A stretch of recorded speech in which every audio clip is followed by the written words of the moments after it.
think after, let's say, 50 years of international tourism growth, we have to realize that we need a transformation of tourism. So the Agenda 2030, which consists of the 17 development goals, has the very intensive title Transforming Our World. So that means we have to transform tourism, otherwise the transformation of our world will not be possible with the importance that tourism plays. So the challenge, one of the challenges besides climate change and everything that was mentioned, is participation. How can we get people on board, bring them in the driver's seat, the people who are living in the destination, because they are the basis for every tourism activity. And just quickly for the milestones, I only have 2 ideas. I think one of the milestones would be if every destination would have like a neighborhood focal point, someone in the destination which could serve as a complaint mechanism, as a dialogue mechanism. And the second thing, just very practically, I think we have to stop monitoring tourism arrivals. We have to find another number that we can count, or quality.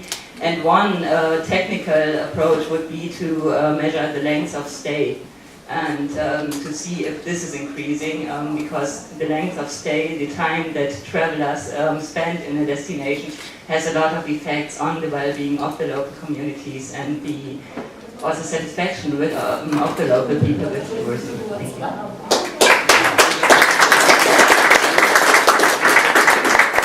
Well done, yes, length of stay, I agree. I'd like to focus on SDG number 12, responsible consumption and production.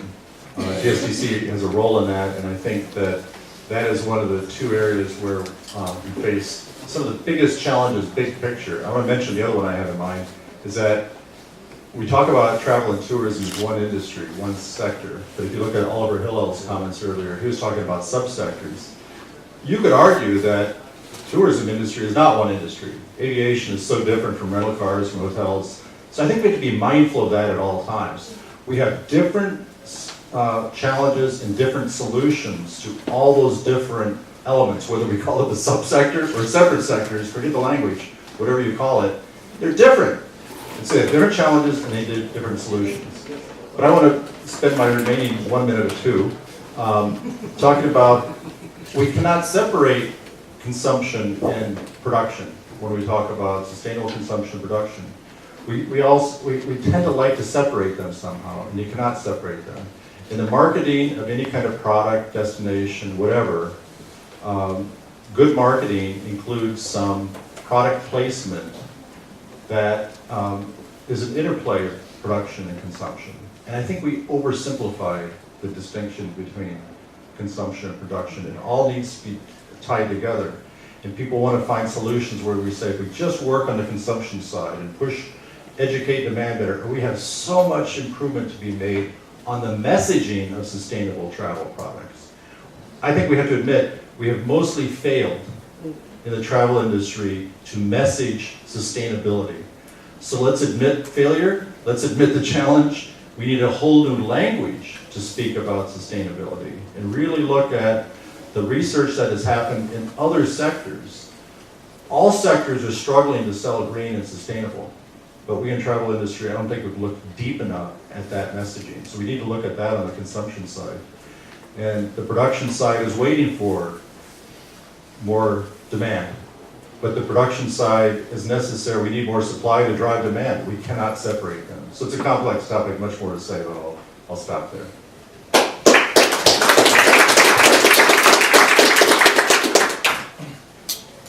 Thank you, and I first want to congratulate Ecotrans for the 25th birthday. So happy with Herbert and all the folk for having done a great job. No wonder my statement is very close to joining the one of Antje, because we were working together also on the Berlin Declaration. My burning issue, the key issue, is this so-called unstoppable growth versus the blatant lack of participation of hosts in the receiving destinations. And I think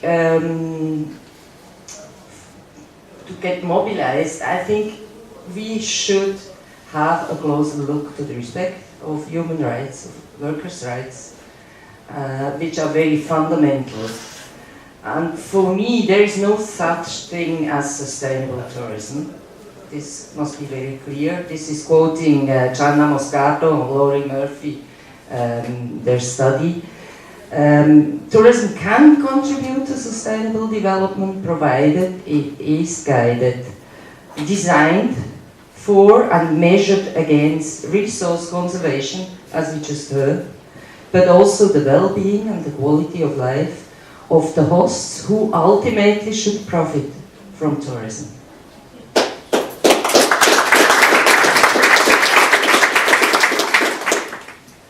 Well, it's nearly over, but we start now to address very big issues. From the point of UNWTO, we fully concur with the need of decoupling the growth from the use of resources. That was the common point in all the statements seen before. Very important to see and to make that happen is to create the right evidence base. And so far I fully coincide with the statement that it was too much a focus on the purely economic evidence. Even that evidence is far too far away from being relevant.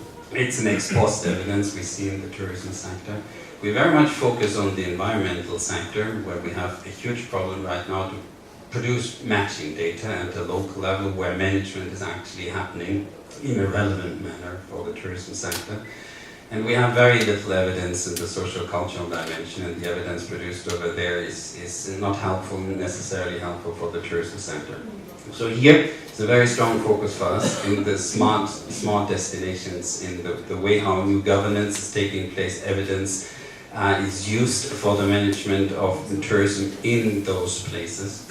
Another very big theme for us is the circularity, the concept of circular economy, because it is showing a different role of tourism, not just competing for resources, but actually stimulating to keep resources in play and to add continuously value.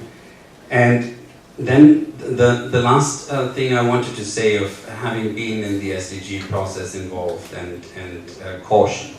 The SDGs are very important. Many people right now are just running after the objectives and indicators. It's not about that. The big achievement of the SDGs was that they are global nature. The next big achievement is that they are much wider what we have seen before. The next and very strong statement of the SDGs, proof, evidence. We want to see evidence of that your actions are actually producing something. This is the catalytic function of the SDGs. Don't run after individual indicators. They might change, they will change, they have changed.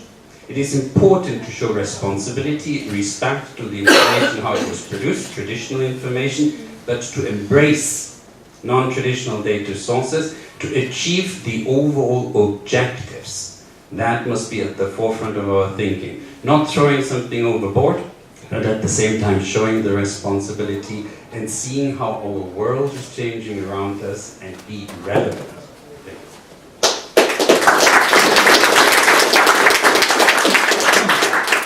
Yeah, so also I would like to congratulate to Ecotrans for the 25 years on working on sustainable tourism. It's very hard for me after so eloquent statements, to be honest, to add something new. I'm coming very much from the practical business point of view. So my burning issue is over the last 20 years, also I'm working 20 years in sustainable tourism, I don't believe that it's that much time. And I have been working really hardly on producing and creating products which really benefits to the environment and benefits to the people in the destination. And giving a fair participation role into these products and really involve them in decision making, in a fair wage, in fair wages, in fair systems. So after 20 years, I must say it's still a burning issue. Because most of the products are on the market, let it be in Germany or let it be worldwide, are not based on a fair and socially just value chain. This is unfortunately still the issue. And I think we have to work on this in a wider and broader thinking. And the other aspect, so I'm very much with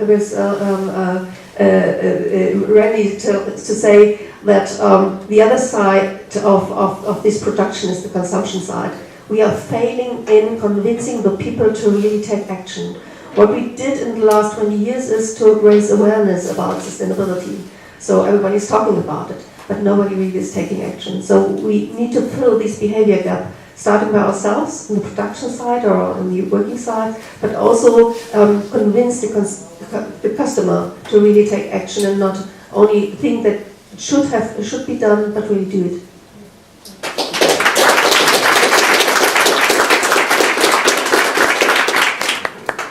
So I'm the last one. Thank you very much. Yeah. I would like to focus more on education and motivation. You know, as you told already, the tourism sector is quite fragmented and separated, and compared to other industries like the car industry, the chemical industry, the banks, we are still far behind of professional sustainable management. They do it for years, and since a few years the tourism is catching up and learning what it's all about. And if I see it in Germany, you have very good projects now going on to change minds and to learn that it only makes sense if you work in a network. If you build up a strong network within the tourism, and within your stakeholders, your partners, and even with other partners in the regions. And this is key, I think, working in the network in the sake of sustainable tourism and make it more. In the last years, sustainable tourism was somewhere downstairs in the tourism development plans. They have to be on top. And this is what changes now also in Germany, what I see, but it's still a long way to go to convince people to put sustainability on top of the business plans, of the tourism development plans. And then we have to be under pressure because you know what's going on in the world. That's why we have to be open and catch up all the new developments in digitalization, the new mobility solutions we will get, and take the best out of it to get as much sustainable as possible and as fast as possible.